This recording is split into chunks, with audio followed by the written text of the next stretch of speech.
What's going on, guys? It's Marco here from Marco's Tech Talk. It's been a while since I made a video. I know I have a PS5 video and a 3070 Ti video in the works. I have these things. I made the videos. I just have been not actually editing them yet. Just haven't had a chance. This one's going to be the first in the series that I hopefully get out of new things that I got. So yeah, this is the Xbox Series X. This is the the X. So it's the better one as opposed to the S. And yeah, so this is the one that's MSRP at $4.99, and this is just the box here. We've got Master Chief on the back, of course. You can't have an Xbox without Master Chief on the cover, in my opinion, or on the box. And then on this side here, it talks about the hardware a little bit, and the fact that it does 4K Blu-rays, which is nice, like the Xbox One Series S does, or Xbox One S. I can't remember what they call that one. The one that was like the slim Xbox One, not the new one, but the last gen, the one that was white. Anyway, so that's cool that it does that. It does 4K at 120 FPS. Really wonder what kind of settings we're going to be seeing at that frame rate and resolution. Although I do not have a 4K 120 hertz display, I just have a 4K 60, so I don't know if I'll ever get to really play with that. But yeah, we'll go ahead and just open this up now. Let's see here. It's my first one of these that I've ever even seen in real life, because it just, I know it's been out like a year now. And the PS5 one I got about a couple of weeks ago. And that was also the first time I had seen one. So they're just kind of like, these things are just so elusive, and I know you guys all know that. So.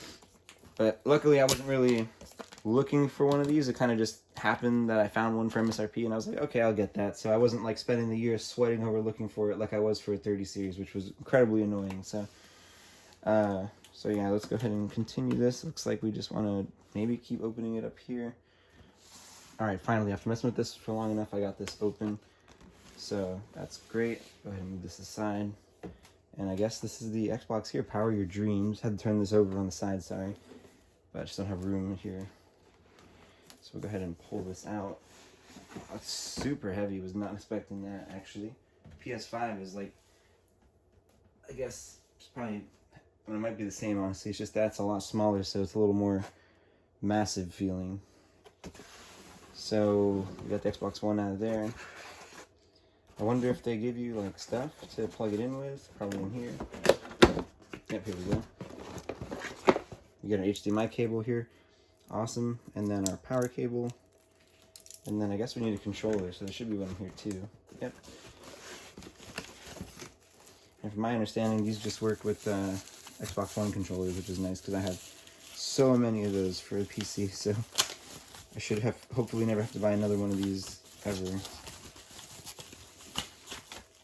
And it looks a little different than the ones I have on Xbox One. There's this button here. I have no idea what this does. It's an extra button I've never seen. But overall, it looks and feels pretty much just like the older ones. It has like a different texture here, I'm noticing. It feels slightly different in the hand. D-pad looks a little different. Looks a little cheaper, honestly, to me. Kind of more like the Xbox 360 D-pad looked. And then they give you some batteries too, which is great. You need those. Kind of shocked that we're still doing this rather than just charging them like the PS5. But I guess Sony's been doing it that way since the PS3, and Microsoft's been doing it this way since the 360. So I guess that's fine. All right, so the console itself. Here we go. First time seeing one of these in real life. Like I said, I've just never had the opportunity to see one yet, and it's literally been a year and 2 months since this came out. So, look at this. Here it is.